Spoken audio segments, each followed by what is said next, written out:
ನಮಸ್ಕಾರ, ನೀವು ನೋಡ್ತಾ ಇದ್ದೀರಾ ವಿಶೇಷ ಕಾರ್ಯಕ್ರಮ. ನಾನು ನಿಮ್ಮ ರೋಜಾ ಮನು ಪಾಟೀಲ್. ಸೊ ನಮ್ಮ ಜೊತೆಗೆ ಇವತ್ತಿದ್ದಾರೆ ಸುರೇಶ್ ಉದ್ಬೂರು ಅವರು. ಸೊ ಸಿಕ್ಕಾಪಟ್ಟೆ ಟಾಕ್ ಆಗ್ತಾ ಇರುವಂತಹ ವಿಚಾರ ಸದ್ಯಕ್ಕೆ ಮದರ್ ಪ್ರಾಮಿಸ್. ಸೊ ಅದರಲ್ಲಿ ತುಂಬಾ ವಿಶೇಷವಾದಂತಹ ಪಾತ್ರ ಈ ನಗ್ಸೋದು ಅಂತ ಇದೆಯಲ್ಲ, ಅದನ್ನ ನಾನು ಯಾವಾಗಲೂ ಕೂಡ ವಿಶೇಷ ಅಂತಾನೆ ಮೆನ್ಷನ್ ಮಾಡ್ತೀನಿ. ಬಿಕಾಸ್ ಒಂದು ಹೀರೋ ಪಾತ್ರ ಆಗಿರ್ಬೋದು, ವಿಲನ್ ಪಾತ್ರ ಆಗಿರ್ಬೋದು, ಯಾವುದೇ ಆಗಿರ್ಬೋದು, ಅದನ್ನೆಲ್ಲವನ್ನೂ ಕೂಡ ಮೀರಿಸಿ ನಮ್ಮೆಲ್ಲರನ್ನೂ ಕೂಡ ರಂಜಿಸುವಂತಹ ಪಾತ್ರ.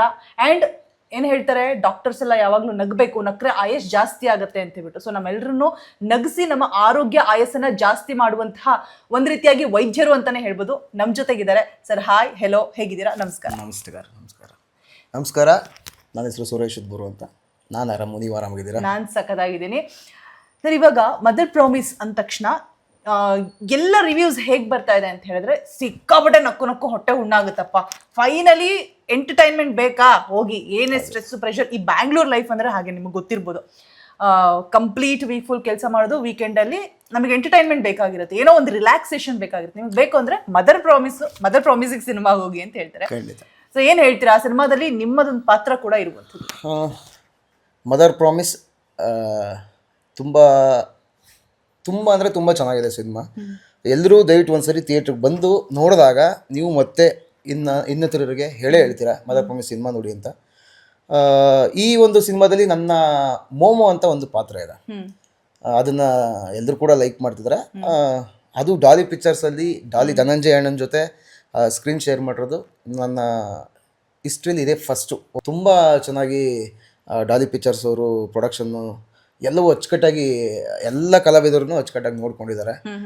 ತುಂಬ ಒಳ್ಳೆ ಪ್ರೊಡಕ್ಷನ್ ಅಂತ ಹೇಳೋದಕ್ಕೆ ಇಷ್ಟಪಡ್ತೀನಿ. ಡಾಲಿ ಅಣ್ಣ ಆಗಿರ್ಬೋದು, ಪೂರ್ಣಣ್ಣ, ಡೈರೆಕ್ಟರ್ ಪೂರ್ಣಣ್ಣ ಆಗಿರ್ಬೋದು.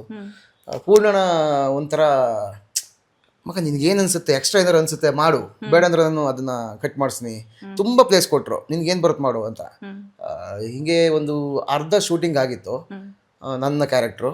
ಇನ್ನು ಅರ್ಧ ಶೂಟಿಂಗ್ ಆಗೋದಕ್ಕೂ ಮುಂಚೆ ನನಗೆ ಆಕ್ಸಿಡೆಂಟ್ ಆಯಿತು, ಬೈಕ್ ಆಕ್ಸಿಡೆಂಟ್ ಆಯಿತು. ಅಲ್ಲಿ ಇಲ್ಲೆಲ್ಲ ಆಪರೇಷನ್ ಆಯಿತು ಇಲ್ಲೆಲ್ಲ. ನಾನು ಅದೇ ಕೇಳೋಣ ಅನ್ಕೊಂಡೆ, ಬಿಕಾಸ್ ಮಫ್ಲರ್ ಟೈಪ್ ಹಾಕೊಂಡು ಯಾಕಾಗಿ ಅಂತ ಹೇಳ್ಬಿಟ್ಟು. ಬಿಕಾಸ್ ಎಲ್ಲದರಲ್ಲೂ, ಎಲ್ಲ ಸಿನಿಮಾದಲ್ಲೂ ಹೇಗಂದ್ರೆ ಫುಲ್ ರಗಡ್ ಆಗಿ, ನೀವು ಹಿಂದೆ ಸೀರಿಯಲ್ ಕೂಡ ಮಾಡಿದ್ದೀರಾ, ಸೊ ಅದರಲ್ಲೂ ಕಂಪ್ಲೀಟ್ ಲುಕ್ ಕಾಣಿಸ್ತಾ ಇತ್ತು ನಮಗೆ. ಬಟ್ ಇದರಲ್ಲಿ ಫುಲ್ ಕವರ್ ಮಾಡಿಕೊಂಡು ಯಾಕೆ ಅಂತ ನಾನೇ ಕೇಳೋಣ ಅನ್ಕೊಂಡೆ, ನೀವೇ ಹೇಳಿದ್ರಿ. ರೈಟ್, ಹೇಳಿ ಸರ್.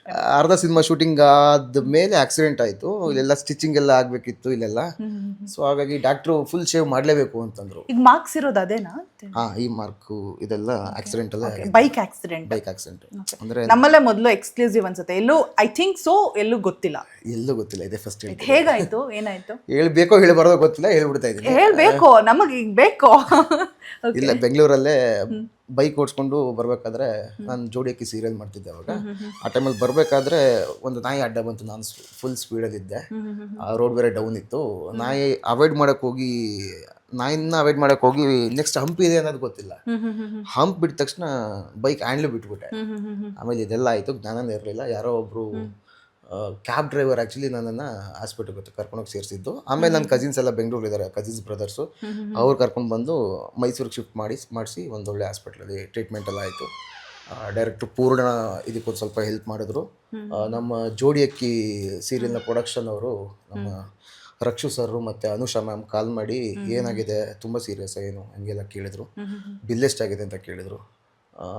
ಒಂದಷ್ಟು ಬಿಲ್ ಆಗಿತ್ತು.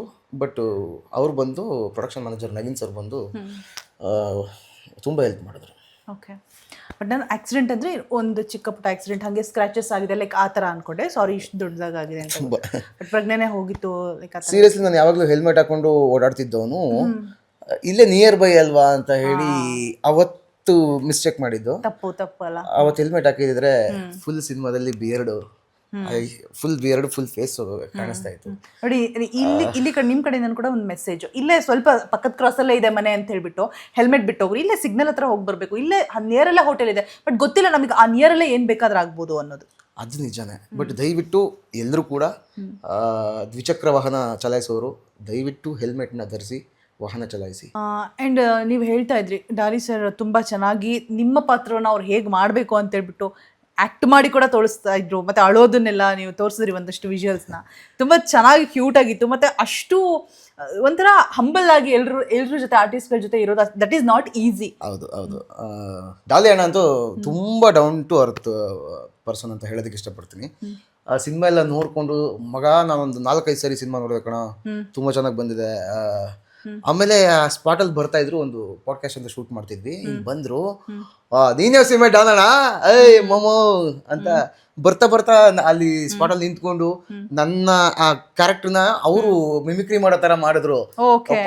ಇಷ್ಟೊಂದು ಕನೆಕ್ಟ್ ಆಗಿದ್ದೀನ ಅಂದರೆ, ಇಷ್ಟೊಂದು ಕ್ಯಾರೆಕ್ಟರ್ ತಲುಪಿದೆ ಅಂದರೆ, ಸಿನಿಮಾ ರಿಲೀಸ್ ಆದಮೇಲೆ ಎಲ್ಲ ಕಡೆ ಸಿನಿಮಾನೂ ಹಿಟ್ ಆಗುತ್ತೆ, ನನ್ನ ಕ್ಯಾರೆಕ್ಟರ್ನು ಹಿಟ್ ಆಗುತ್ತೆ ಅಂತ ತುಂಬ ಕನ್ಸು ಕಾಣ್ತಿದ್ದೆ. ಸೊ ಅದೇ ಥರ ಕನಸು ನನ್ಸಾಗ್ತಿದೆ. ಫುಲ್ ಶೂಟಿಂಗ್ ನಡೆಯೋ ಟೈಮಲ್ಲಿ ಎಂಟರ್ ಟೀಮು ತುಂಬ ಸಪೋರ್ಟಿವ್ ಆಗಿದ್ರು. ಥ್ಯಾಂಕ್ ಯು, ಇಡೀ ಚಿತ್ರತಂಡಕ್ಕೆ ಥ್ಯಾಂಕ್ ಯು. ದಯವಿಟ್ಟು ಎಲ್ಲರೂ ಕೂಡ ಇನ್ನು ಥಿಯೇಟ್ರಲ್ಲಿ ಸಿನಿಮಾ ಓಡ್ತಿದೆ, ಸೂಪರ್ ಆಗಿದೆ, ಎಲ್ಲರೂ ಸಿನಿಮಾನ ಥಿಯೇಟ್ರಿಗೆ ಬಂದು ನೋಡಿ. Mother promise. Okay fine. ಅದ್ರ ಜೊತೆಗೆ ನಿಮ್ಮ ಗಮನಕ್ಕೂ ಬಂದಿರ್ಬೋದು ಮದರ್ ಪ್ರಾಮಿಸ್ ಸಿನಿಮಾದ ಬಗ್ಗೆ ರಿವ್ಯೂಸ್. ಸೊ ಒಂದಷ್ಟು ಪಾಸಿಟಿವ್ಸ್ ರಿವ್ಯೂಸ್ ಸಿಕ್ಕಾಪಟ್ಟೆ ಬಂದರೆ ಅದ್ರ ಮಧ್ಯೆ ಕೂಡ ಏನು ಪದ ಬಳಸಬೇಕು ಗೊತ್ತಿಲ್ಲ. ಸೊ ಯಾಕೆ ಈ ಸಿನಿಮಾದ ಬಗ್ಗೆ, ಹೌದು ಒಬ್ಬೊಬ್ರಿಗೆ ಒಂದೊಂದು ಒಪಿನಿಯನ್ ಇರುತ್ತೆ.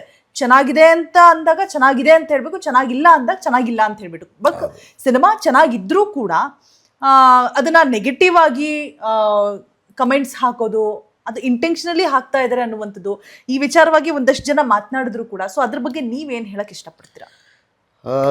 ಅದೇನೆ, 5 ಬೆರಳು ಒಂದೇ ಸಮಯ ಇಲ್ಲ ಅಂತ ಹೇಳೋದಕ್ಕೆ.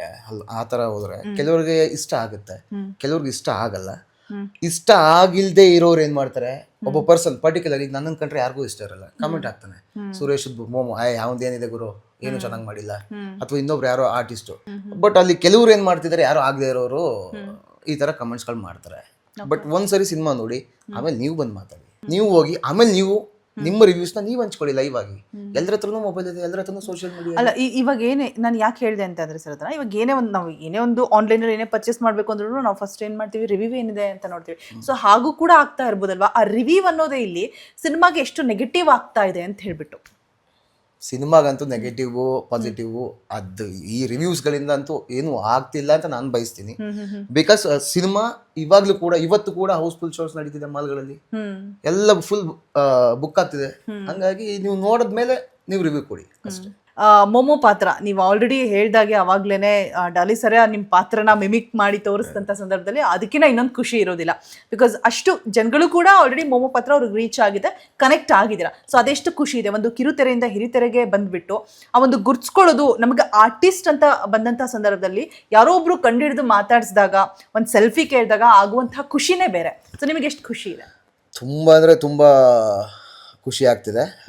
ಅಂದರೆ ಇದು ಸುಮ್ಮನೆ ಅಷ್ಟು ಈಸಿಯಾಗಿ ಸಿಕ್ಕಿಲ್ಲ. ನಿಜ. ಒಂದು 8-10 ವರ್ಷದ ನನ್ನ ಎಫರ್ಟ್ಗೆ ಸೂಪರ್. ಇಷ್ಟು ವರ್ಷ ಬೇಕಾಯ್ತು ಇಂಥದ್ದೊಂದು ದೊಡ್ಡ ಹೀರೋ ಜೊತೆ, ಇಂಥೊಬ್ರು ದೊಡ್ಡ ಹೀರೋ ಜೊತೆ ಇಂಥದ್ದೊಂದು ದೊಡ್ಡ ಪ್ರೊಡಕ್ಷನಲ್ಲಿ ವರ್ಕ್ ಮಾಡೋದಕ್ಕೆ ಇಷ್ಟು ವರ್ಷ ಬೇಕಾಯಿತು. ನಾನು ಮೈಸೂರಲ್ಲಿ ಕಲಾಮಂದಿರದಲ್ಲಿ ಹವ್ಯಾಸಿ ರಂಗಭೂಮಿ ತಂಡಗಳಲ್ಲಿ ನಾಟಕಗಳನ್ನ ಮಾಡ್ತಿದ್ದೆ. ಅದಾದಮೇಲೆ ಯಾವುದೋ ಒಂದು ಸಿನಿಮಾ ಸಿಕ್ತು, ಶಾರ್ಟ್ ಫಿಲ್ಮು. ಅಲ್ಲಿಂದ ಹೋಗ್ತಾ ಹೋಗ್ತಾ ಹೋಗ್ತಾ ಒಂದು 12-15 ಸಿನಿಮಾಗಳು ಮಾಡಿದ್ದೀನಿ. ಒಂದಷ್ಟು ಸೀರಿಯಲ್ಗಳನ್ನೂ ಕೂಡ ಮಾಡಿದೆ, ಗೆಸ್ಟ್ ಕ್ಯಾರೆಕ್ಟರ್ಸು. ಅದಾದಮೇಲೆ ಜೋಡಿ ಹಕ್ಕಿಲಿ ಒಂದು ಬ್ಲೇಡ್ ಅನ್ನೋ ಪಾತ್ರದಲ್ಲಿ ಮಾಡಿದೆ. ಅದಾದ್ಮೇಲೆ ಈ ಒಂದು ಮದರ್ ಪ್ರಾಮಿಸ್ ತುಂಬ ಖುಷಿ ಇದೆ. ಆ ಸೆಲ್ಫಿ ತಗೋಬೇಕಾದ್ರೆ ಜನಗಳು ಎಷ್ಟು ವರ್ಷದ ಕನಸು ಇವೆಲ್ಲ, ನಮ್ಗೆ ಯಾವಾಗ ಸಿಗತ್ತೆ ಅಂತ ಕಾಯ್ತಿದ್ವಿ. ಇವತ್ತು ಡಾಲಿ ಪಿಕ್ಚರ್ಸ್ನಿಂದ ಅದು ತುಂಬ ಬೇರೆ ಲೆವೆಲ್ಗೆ ಆಗ್ತಿದೆ. ಸರ್, ಇವಾಗ ರಿವ್ಯೂಸ್ ಅನ್ನುವಂಥದ್ದು ತುಂಬ ಇಂಪಾರ್ಟೆಂಟ್ ಆಗಿರುತ್ತೆ. ಸೊ ಆ ರಿವ್ಯೂಸಲ್ಲಿ ಈಗ ಕೆಲವೊಬ್ರು ಏನು ಮಾಡ್ತಾರೆ ಅಂತ ಹೇಳಿದ್ರೆ ನೆಗೆಟಿವ್ ಕಮೆಂಟ್ಸ್ ಹಾಕೋದು, ಮತ್ತು ರಿವ್ಯೂಸ್ ಕಮ್ಮಿ ಬಂದಂಥ ಸಂದರ್ಭದಲ್ಲಿ ಆಗಿರ್ಬೋದು. ಸೊ ಇದೆಲ್ಲವೂ ಕೂಡ ಸಿನಿಮಾಗೆ ಪ್ಲಸ್ ಆ್ಯಂಡ್ ಮೈನಸ್ ಎರಡೂ ಕೂಡ ಆಗಿರುತ್ತೆ. ಸೊ ಅದ್ರ ಬಗ್ಗೆ ಹೇಳೋದಾದರೆ ಏನು ಹೇಳ್ತೀರಾ? ಈಗ ನೆಗೆಟಿವ್ ಮಾತಾಡೋರು, ನೆಗೆಟಿವ್ ಕಮೆಂಟ್ ಹಾಕೋರು, ಅವ್ರ ಬಗ್ಗೆ ಏನು ಹೇಳಕ್ಕೆ ಇಷ್ಟಪಡ್ತೀರಾ? 100 ಜನದಲ್ಲಿ ಯಾರೋ ಒಂದಿಬ್ಬರು ಮಾತಾಡ್ತಾರೆ, ಇನ್ನು 98 ಜನದ ಮಾತಿಗೆ ಬೆಲೆ ಕೊಡ್ತಿರೋ, ಇಬ್ಬರು ಮಾತಿಗೆ ಬೆಲೆ ಕೊಡ್ತಿರೋ ನೀವು? ಅಲ್ಲ, ರೈಟ್.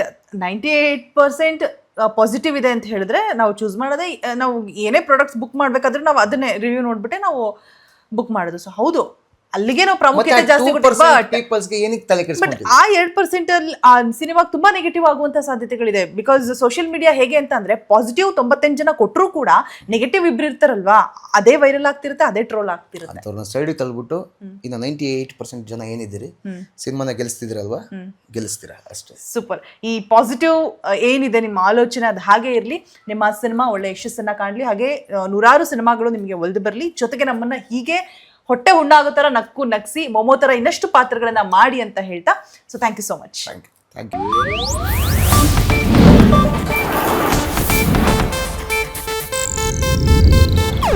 ಇದು ಏಷ್ಯಾನೆಟ್ ನ್ಯೂಸ್ ನೆಟ್ವರ್ಕ್ ಪ್ರಸ್ತುತಿ.